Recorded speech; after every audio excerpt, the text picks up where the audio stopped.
yenn saay may dox di waxtu mel ni ku àndatul ak sa boom yenn saay ma weet te toog ci biir mbooloo may jooy di jooy di jooy nga mel ni ku ma gisul wante xam naa ne bonuloo nit ku ne mën na juum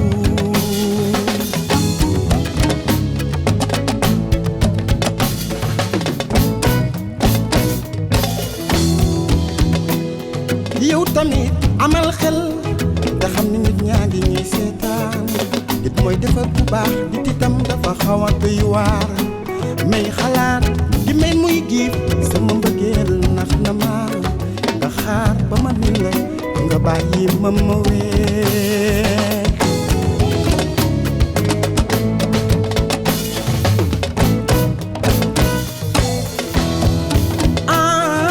jubalal ba yegg fa nga jaam ndinkaane du alal yóbbante du moomeel kon la moomul ba ko faa xanaa xamoo ki amal kenn la te lu ko neex lay séddale bul xool ma ni ma mel seetaatal ni nga mel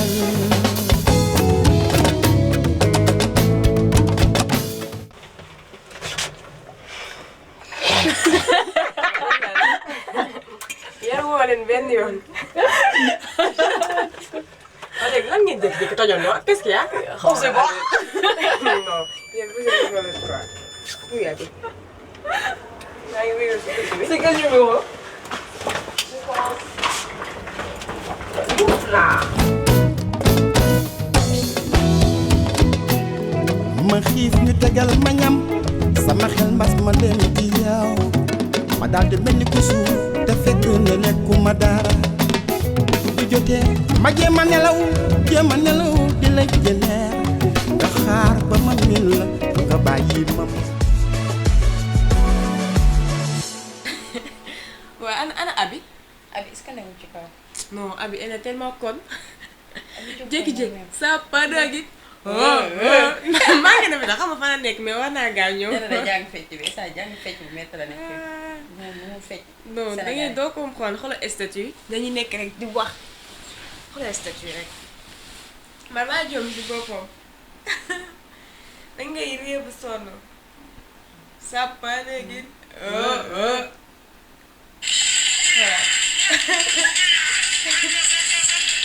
ndax. Sat ñëwul ak i tës ak sa taat bi sonal na la de. yaay musuma am yoon. yaay te daaneel boobu bon. yaay yow mu won téléphone bi ginnaaw. non commentaire da ngay yéex a sonn.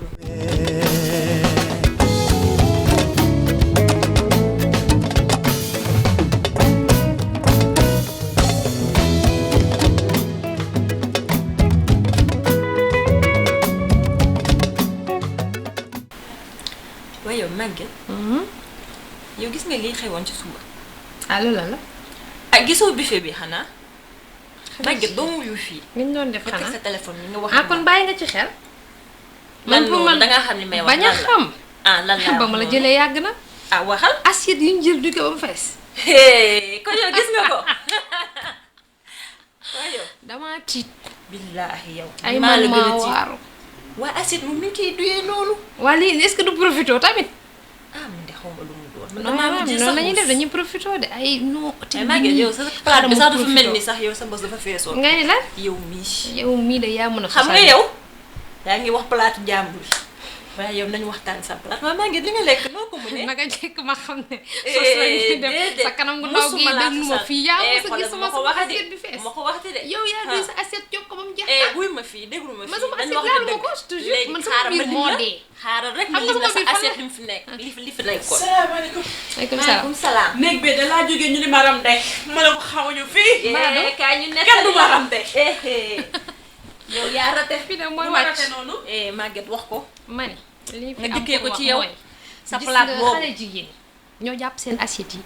dimbali ma yow xoolal. moom muy sa yi ngay wax ci boppam may ko may yow ko moo ko defal njëkk ndànk ma expliqué la noppil yow. man nag defal jënd ndànk boo defal dama nag lay expliqué defal ndànk. yow nag indien nga xam. xaaral rek mais expliqué la. waaw dégg nga liy bës du. duy bës du loolu yéen dégg naa lu yéen bàyyi ci kaw ma ñu gaaw jox leen entrée xaaral rek. ah yow daal xanaa bëggoo xam. mani bàyyil rek ba gaawee déedéet yooyu jëm jaru ko. dañ leen a jox fii entrée entrée la Defal nii nii. ma expliqué la yéen entrée leen leen di waaye yow kañ ngay déglu Fat Fall déglu rek waaw xaaral waaw defal naa ko expliqué la noppi yow amoon lay wax ñoom. Aujourd'hui, par exemple, on a eu une journée vraiment formidable. Déjà, très tôt le matin, on a eu un buffet. On a été servis comme des reines. On a très bien mangé. Franchement, la nourriture était juste ouf. Il y avait du tout. Il y avait des omelettes, il y avait du fromage, comme j'aime bien. Il y avait des croissants, des pains au raisin, du yaourt, des fruits, du lait, du café. Vraiment, tout ce que j'aime.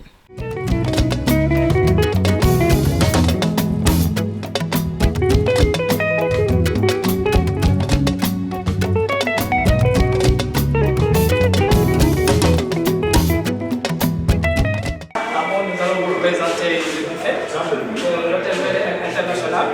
Donc, l'hôtel Bel International se trouve juste en face de la station de la Foire, la station Shell, donc à proximité de la gendarmerie.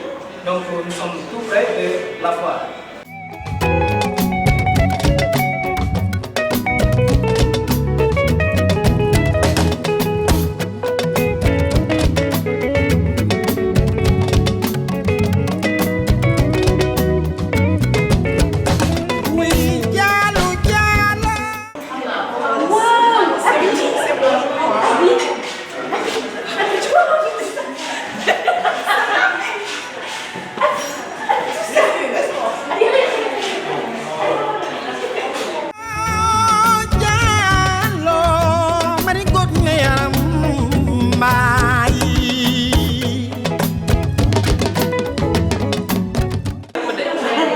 dama am benn seex bu nekk fii sama ginnaaw ak moom ñoo koy bokk.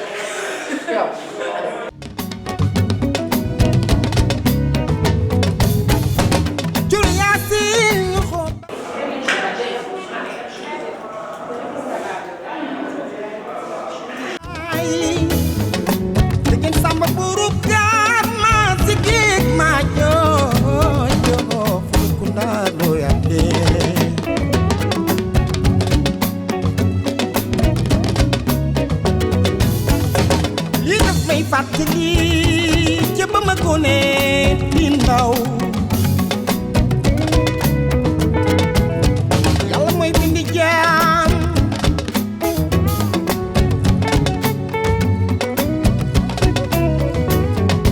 yàlla mooy bindi jaam sàkk jaam def ci moom li ko suuf bilaay walaay bëggeel bi nga demee ba tey waa kër lu taaya ngi may voilà comme chaque semaine rek damay ànd ak sama labado yi ñu daal di doxantu tey nag fa la ñëw ñu ngi fii ci Friendly's Beauty by Jawet fii nag laa leen indi ñu def manicure pédicure soin de visage make-up damay dugg ci biir nag ba daal di xool xale yi naka lañ leen def c'est parti. Moi c'est Madame Koundoul Ndeye Omar propriétaire de Friendly's Beauty by Jawet Miss Labado yi tey defal nañ leen make-up contouring defal nañ leen soin de visage defal nañ leen pédicure manucure pose ongle defal nañ leen aussi ay brushing. Alors nous on utilise la gamme Mizani de chez L'Oréal. Donc c'est des produits garantis traitement bi 1 mois lay durer et on fait 4 séances durant les 1 mois, c'est-à-dire benn séance par semaine.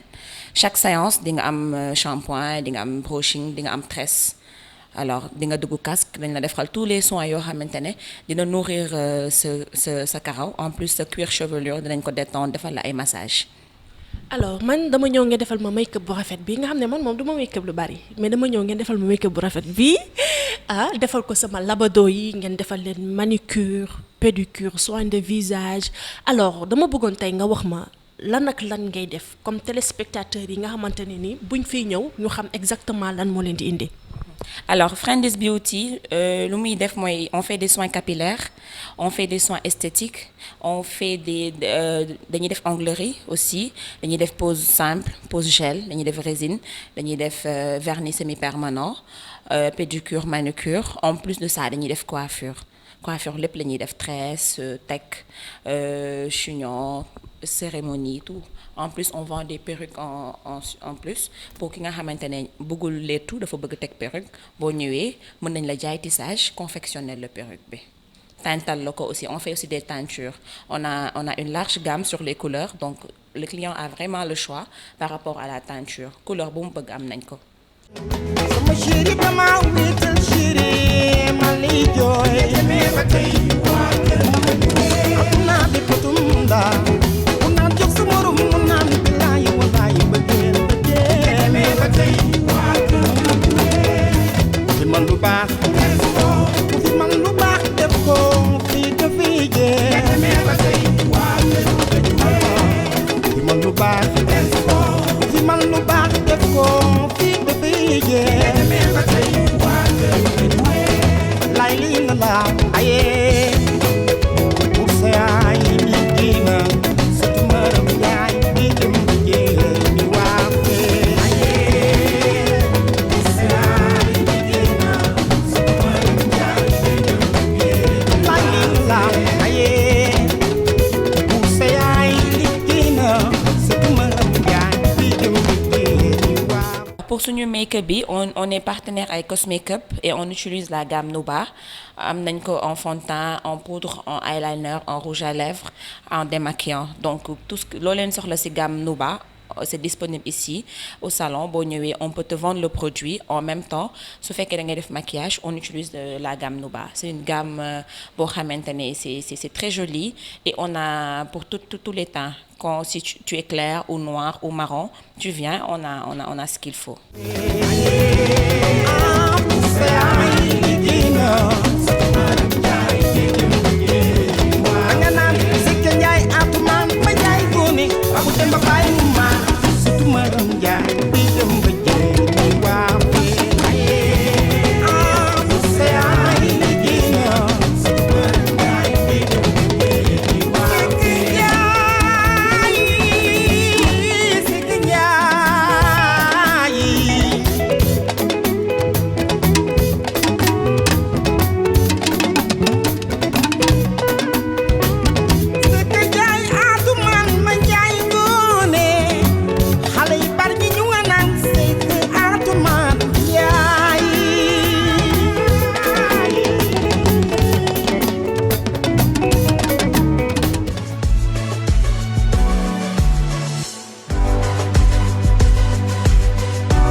Non, c'est pas vrai. Yéen gis ngeen information bi. Information wu lan yow gaaw ma yow wàññil ma télé bi li ngay bëgg ab télé. da ngaa soof da ngaa dañ ko ba trop. ñu wàññi lii. Yow da nga dañ kumpa xaaral rek. Nee nañ la jeunesse d'aujourd'hui commence très tôt la sexualité te léegi xale jigéen ñi xaaratuñ sax sëy te loolu mën naa indi ay feebar yu bari. billaay démb rek li laa la doon wax xale jigéen yi moom léegi dañoo teel a yàqu. loolu kenn waxatu ko. waa man de maa jommi Sénégal daal lu ne fi am ndegete. loolu c'est vrai dégg naa sa ubbi nañ ay centre d'ado pour les jeunes filles. centre d'ado pour lan. centre ado boobu daal planning lañ fay def ak conseil pour les jeunes filles.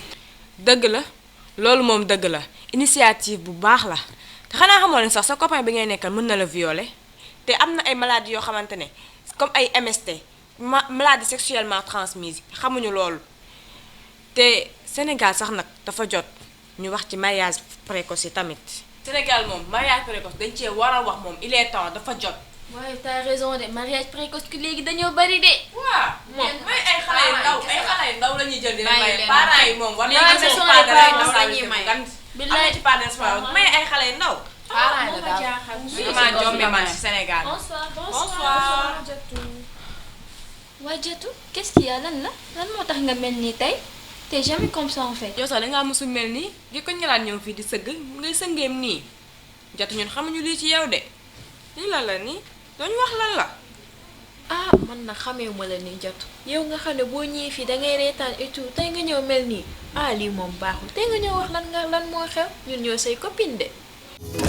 di laax géej di laax géej gi safar xal dana yàqu te saf laax tooy di laax géej jugal di laax géej gi safar xal dana yàqu te saf laax tooy.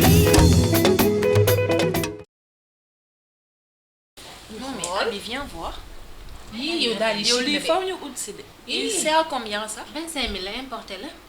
C'est magnifique, c'est magnifique. compte bancaire yi suñu jëkkër yi de du ko fekkee. Waa xanaa lii moom faaw ñu ut si vraiment. rafet na pas en tout cas. waa kii moom. Diatou, c'est quoi ton problème? Diatou, tu pleures? Jugal toog wax ak ñun. Jugal toog problème ak Malick, comment ça? Jugal nga expliquer ñu. Damaa jaaxle fi mu ne nii rien ne va plus entre moi et Malick on ne s'entend plus mënuñoo am jàmm guddi mënuñoo am jàmm bëccëg man daal jaaxle naa fi mu ne nii Malick fi mu ne nii mënumaa toog waxtaan ak moom ñaari baat tout le temps dañuy guddee wàcc soit ci man wala ci moom Malick bu ma soxlawee du ma mën a jot man tamit bu ma amee soxla ci moom dafay sonn. mais Diatou lépp loo gis da ngay toog waxtaanee ko baal jooyi boo jooyee ñun nan la ñuy def tamit dañuy jaaxal dangay toog ngeen jéem a waxtaan trouver terrain d'entente moo gën jooy bi. te nag wax ji xam nga lan la problème bii nii problème bu actuel la ci suñu société parce que lu tax góor yi dañuy bëgg lépp lu ñu gis ñu jéem kaa expérimenter fàtte ni fi ñu koy gisee ak ñun suñu société c'est on n'a pas les mêmes valeurs juste dañu war a comprendre parce que quoi en fait la femme sénégalaise ñun dañoo am nu ñu mel dañoo am suñuy valeur dafa am ñoo xamante ne moom lañ doon ci suñuy maam donc mënuñ ñoo jël imposer ñu loo xamante ni du suñu culture donc faaw ñu comprendre ñu ci côté boobu comme je le disais tout à l'heure léegi wax ji xam nga lan la faaw nga fexe nga gisanteeg moom yéen ñaar ngeen régler seen problème parce que communication mooy gérer coupe en flèche. dafa war a toog ak moom sax waxtaan ak moom parce que Malick yabuñu juróom ci yoon parce que kan mooy am ku jabar bu mel ni Diatou nii nga koy fonton te wala faaw affaire ñu yooyu woo ko noonu sax nag dañ ko war a woo waxante ak moom parce que perle rare lañ ko jox. Malick tout le temps damay jéem waxtaan ak moom waaye fi mu ne nii Malick nangootuma sax xool. bal jooy lépp jaar la rek loo gis jaar la Malick moom dina ma dégg loo gis dina ma dégg ba yeboo mu xam lool arrête de pleurer s'il te plaît bul jooy jugal bal jooy. Alors merci beaucoup au réalisateur merci beaucoup suñu miss si toog fii tey alors merci aussi au gérant de l'hôtel Antoine vraiment hôtel bi rafet na calme na on a été très bien accueillis et encore une fois merci n'est-ce pas à tout le personnel de l'hôtel alors comme ni ngeen ko gisee on vient juste de finir de voir le sketch n'est-ce pas yéen a doon jouer sketch bi alors thème bi ñu jël tey c'est toujours dans le cadre de l'éducation n'est-ce pas de la sensibilisation bon on veut que peut-être ëllëg bu ngeen génnee nekk ci seen néegu sëy au moins que ngeen am yenn outils yi déjà pour affronter la vraie vie parce que la vraie vie aussi c'est ça c'est le mariage c'est les enfants c'est la sexualité ce sont les querelles parfois n'est-ce pas c'est la pénibilité au travail dans les milieux professionnels c'est la jalousie c'est la haine etc c'est le maraboutage dans les milieux professionnels ça peut encore être le harcèlement sexuel etc donc il y a énormément de choses yoo xam ne mi ngi leen di xaar alors c'est pourquoi on a préféré vraiment introduire cet aspect éducatif là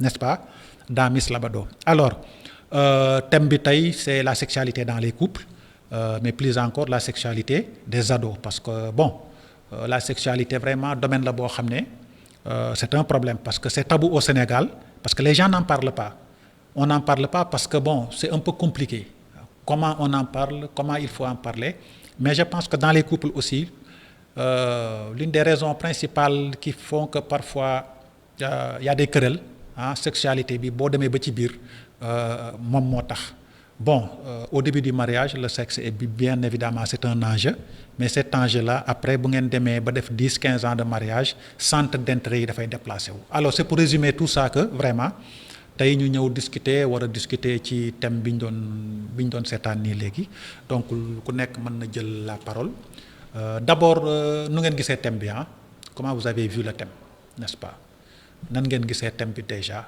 chacun d'entre vous peut prendre la parole. Salaamaaleykum je m'appelle Ndeye Maguette Ngom j'habite à Touba waa thème bi moom thème bu intéressant la am na importance trop te kontaan naa ci waxtaan bi ñu koy waxtaanee ndax dina tax ñun ñi bés buñ duggee ci néegu sëy ñu mën a xam nan la ñuy comporté woo ak suñu jëkkër ak suñu belle famille ba mën a sax ci suñu sëy ndax comme ni ko sama mbokk Laba Doy waxee sama sëri mariage yi moom léegi dafa compliqué divorce yi bari na te doo xam exactement lan moo ko waral ñii dañuy wax sama belle famille la ñii di wax sama côté jëkkër la am na belle famille yu baax mais am na aussi belle famille yoo xamante ne dañuy indi seen jabaru doom ay problème xam nga ba ko génn ci kër gi loolu moo tax ñu ci bari suñu amee problème bu ñu amee jëkkër dañuy préférer dem dëkk ak seen jëkkër jël appartement pour bañ a dem ci kër gu mag gi pour bañ a am ay problème doy na waar daal kontaan naa ci waxtaan bi ñu ciy waxtaan pour ñun ñu mën ci yeewu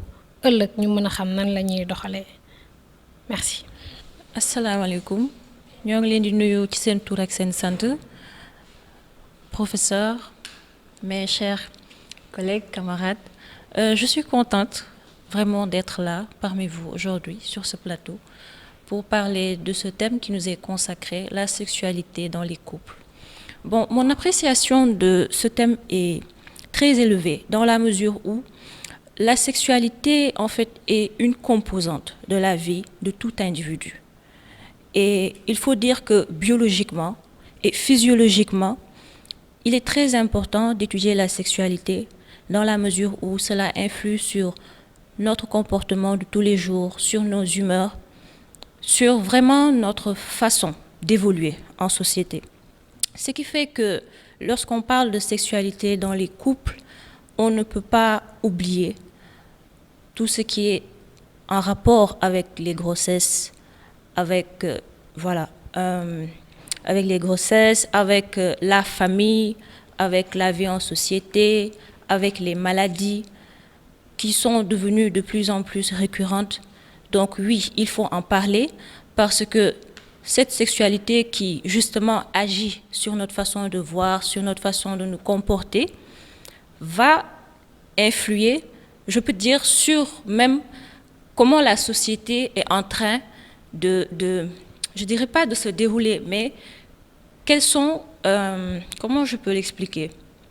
Ce que je veux dire, c'est que qu'est-ce qui se passe dans la société? Comment les individus sont en train d'évoluer? Est-ce que les gens sont stressés? Est-ce que les gens s'entendent bien? Est-ce qu'ils vivent bien? Donc, tout ça, ce sont des aspects qui, justement, peuvent découler de cette sexualité. Et donc, il est très important d'en parler parce que les couples, oui, ça touche toutes les couches, en fait. Il ne s'agit pas seulement des personnes mariées, mais il s'agit aussi des adolescents et je dirais même aussi, dans une certaine mesure, des enfants, puisqu'il y a une tendance, vu qu'on est face aux médias et tout ça, et que de plus en plus, les enfants s'intéressent à certaines questions qui étaient avant consacrées, si je peux dire, aux adultes. Et donc, c'est tout un imbroglio qu'il faut considérer. Et je trouve que ce thème est extrêmement important pour nous, vu que nous sommes appelés à être des futures mères, à être justement des gestionnaires, entre guillemets. Voilà, merci beaucoup pour votre brillante participation, n'est-ce pas, à ce débat. Alors vraiment, je suis très content de vous, n'est-ce pas, parce que vous avez un niveau de compréhension, un niveau d'information et un niveau de perception extrêmement très élevé, n'est-ce pas? À votre âge déjà, je pense que c'est un atout. Alors, ce qu'il faut comprendre maintenant, c'est que la sexualité dans les couples englobe beaucoup de domaines. Il y a dans cette sexualité-là, comme vous l'avez souligné, la sexualité précoce. Évidemment, dans nos sociétés, on se bat pour les mariages précoces. Parce que xale bu précoce boo ko mayee forcément à un âge boo xam ne elle est précoce, évidemment il faut que mu am une sexualité précoce. C'est pourquoi vraiment on recommande d'éviter les mariages précoces parce que baaxul. Sur le plan de la sexualité, mariage précoce baaxul ci xale bi, mais aussi baaxul ci couple bi, parce qu'en général un jeune couple qui commence à affronter les débuts de la maternité et les débuts de l'enfance, je pense que c'est très difficile. Donc il faut laisser aux jeunes une certaine maturité, n'est-ce pas, pour dugg ci mariage précoce yi. Donc vraiment vous l'avez très bien abordé. Alors il faut comprendre aussi que mariage précoce c'est selon des réalités sociologiques, n'est-ce pas. Mais bon, les sociétés changent, n'est-ce pas. Ce qui était valable avant peut ne pas l'être maintenant, n'est-ce pas. Alors bu gisee ñuy may ay xale yu am ay 13, 14, 15 ans, alors ça c'est même interdit par la loi, n'est-ce pas. Parce que le code de l'enfant dit que est enfant toute personne âgée de 0 à 18 ans, n'est-ce pas. Donc soo mayee xale à un âge 13, 14, 15 ans déjà il y a un problème juridique qui se pose. Beneen aspect bi mooy sur le plan physiologique et sur le plan biologique xëy na xale yi attanaguñu ëmb, n'est-ce pas. Mais yooyu ay réalités socio-culturelles la yoo xam ne suñu parents yi dañ ko doon def pour bañ xale bi déjà di tàmm yenn affaires yi, donc di génn di taxawaalu et cetera. Mais je pense que ak société yi fi ñu toll léegi je pense que c'est des choses yoo xam ne parents yi léegi war nañ ko mën a gérer, n'est-ce pas. Parce que vraiment aussi enfance ci boppam dafa soxla baigner dans un environnement d'innocence, c'est-à-dire étape bu mu toll rek am na lu mu war a xam am na lu mu war a xam. Mais quand tu donnes déjà une fille en mariage à 13 ans 14 ans elle perd son innocence. Donc maanaam période bi muy nekk xale matul carrément quoi, dafa mel ne xale boo teel a feral rek, n'est-ce pas. C'est pas bien. Alors beneen aspect bi vous l'avez souligné, les mariages précoces et bien entendu la sexualité dans les couples. Alors sexualité dans les couples c'est un réel problème, n'est-ce pas. Bon, les gens n'en parlent pas trop, mais frustration sexuelle baaxul dans les couples, que ce soit au niveau de l'homme ou au niveau de la femme baaxul. Or c'est un domaine boo xam ne sénégalais yi duñ ci discuter trop parce que dañuy rus wax ci, mais il y a beaucoup de gens qui souffrent d'une frustration sexuelle.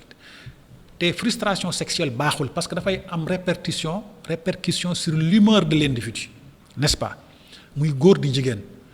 Bon, le sexe c'est un besoin biologique au même titre que manger et boire. On ne peut pas aussi ramener la vie d'un couple simplement au sexe, mais c'est-à-dire que sexe aussi partie essentielle la ci, n'est-ce pas. Alors ce qui fait que les couples ont beaucoup de défis à relever, n'est-ce pas. Xamante bi déjà dans le couple, communication bi dans le couple, solidarité bi dans le couple, sexualité bi dans le couple, n'est-ce pas, nourriture bi dans le couple et les charges et cetera, l'éducation des enfants, loolu lépp c'est un tout boo xam ne il faut que déjà yéen ngeen am ci un aperçu pour pouvoir vous préparer plus tard.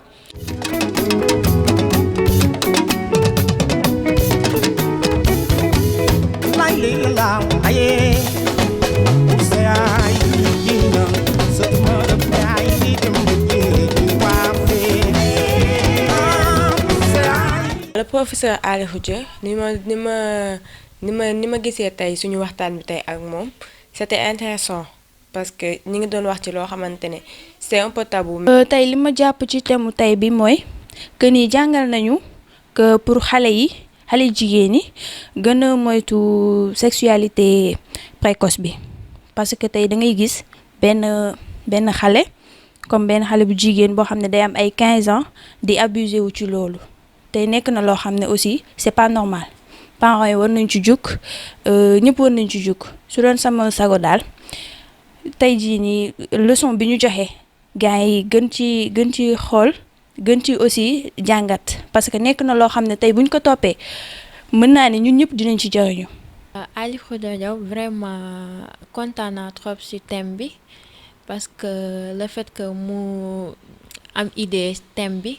at ni nga xamee que ne jeunesse bi dañuy dund loolu et tout vraiment kontaan naa trop ci thème bi nag vraiment dinaa ci sawar a tontu parce que jeunesse bi léegi la plupart laay wax sexualité la ñuy dund et tout te vraiment c'est pas normal.